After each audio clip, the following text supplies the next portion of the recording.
What's up, guys? Brady Burks here. Today we're gonna do some chores and some odds and ends things ahead of a big snowstorm. They were calling for 7 inches, 7 to 10 inches, and we are super dry right now. We got a little dusting yesterday. That's what's behind me. But even if the bulk of it misses it, I feel pretty confident that we'll get some snow out of that. It may only be 2 inches, but if they're calling for 10, I mean, you would think you're gonna get something. So we're gonna do some chores here. We're gonna get everything fired up and do some things to be prepared in case we do get that amount of snow. So here we go.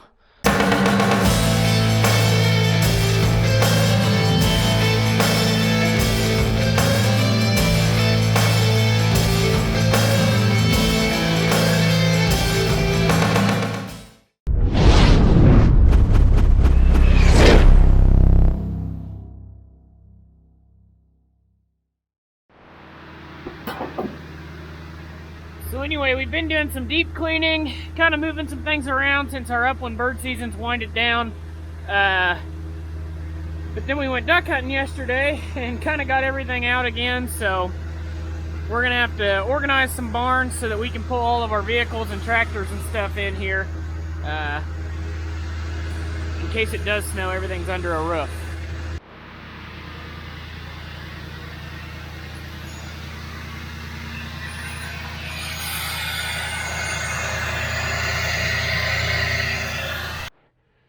This thing started here too. What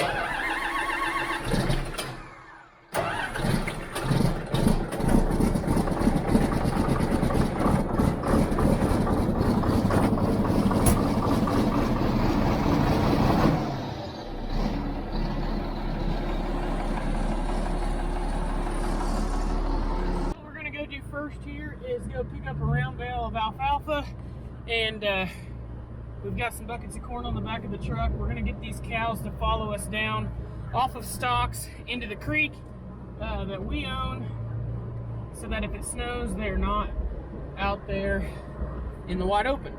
And somebody in the comments section will say, well, Brady, they're just cows. They'll be all right out there in the weather, and that's true. But we told the landowner that owns the stalks, we're just leasing the stalks, that we would not camp out there, that if it snowed a bunch, we'd pull them off.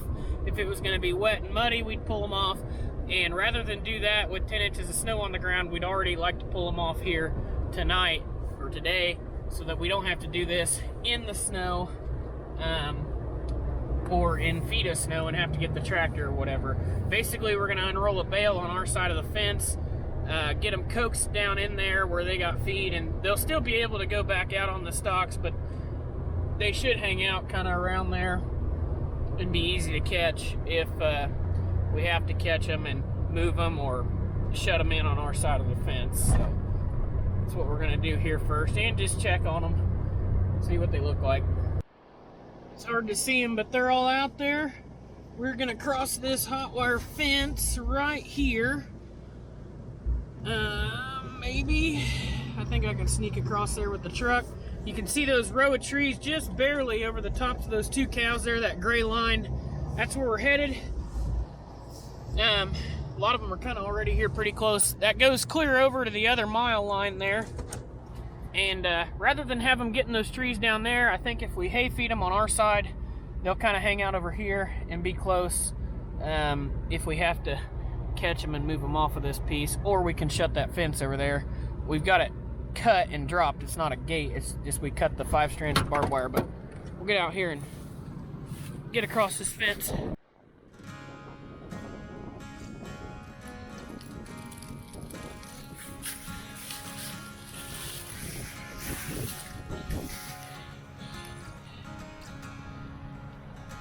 Son of a southern man, daughter of a free man, children of civil war.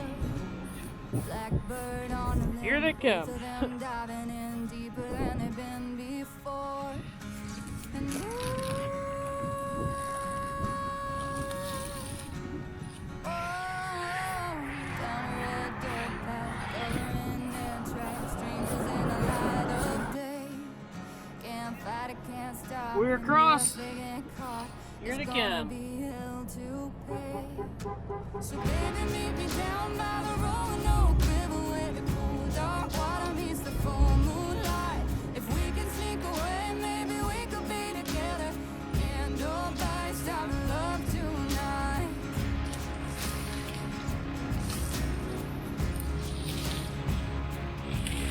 Didn't know they'd been followed down through the hollow till a hand grabbed her by the arm.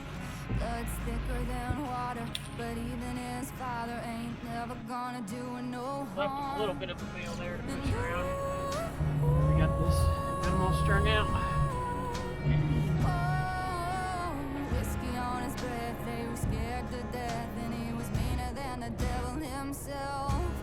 It was him or them, and you can call it a sin, but the Roanoke River won't tell. So baby, meet me down by the Roanoke River. Now I'm just gonna top dress. A little corn here, just a little extra something. Might need both hands here real quick. So anyway, these girls have some alfalfa. It's a couple years old, so and it was rained on too when it was put up. Typical, but it doesn't look too bad. So they can pick through this alfalfa. Down here, the high tomorrow is supposed to be 22, but this creek is spring fed and usually stays open no matter what. We'll still come check on them. It's not like we're not going to look at them for 2 or 3 days. But if something happens, I know that they're going to have water. I'm going to just check on it here real quick. Yeah, plenty of good water. It's running. You can see it flowing there. Might not be able to see it in the camera, but plenty of good water. Not froze up, and it's cold here this morning. I'll check what the truck says, but anyway, they can get down in here out of the wind, out of the snow.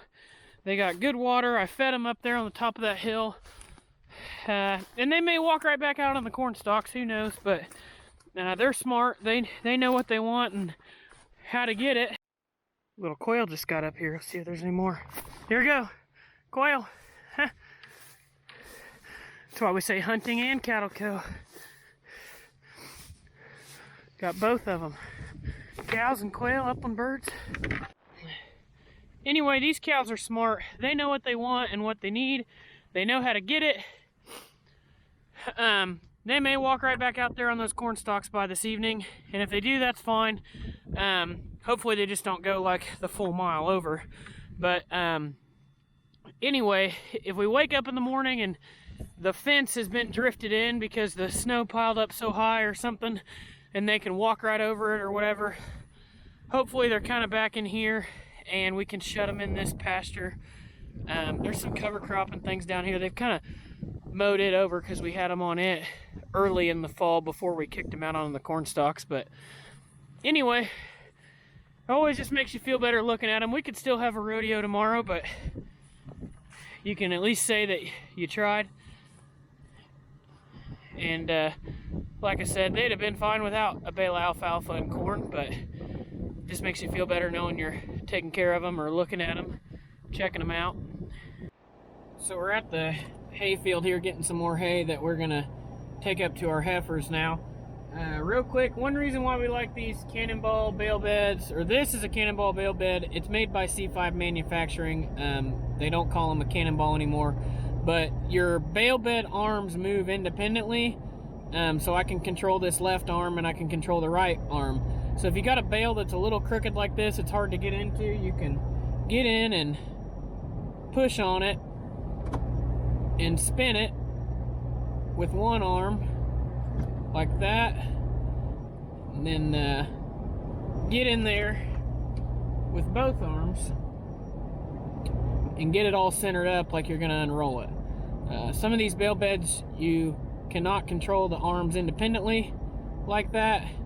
In a twisted bale, you're just gonna end up picking it up crooked. But this bed is also a dump bed, so I could pick up 3 bales if I wanted to get real wild. But having these arms move independently is just handy for several different scenarios.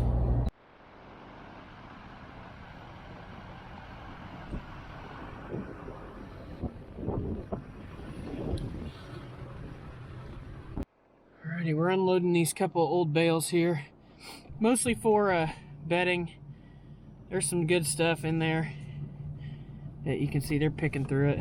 They'll find some stuff that they want. If not, they can just lay down on it. We'll go bring another bale up here. That'll be better quality feed.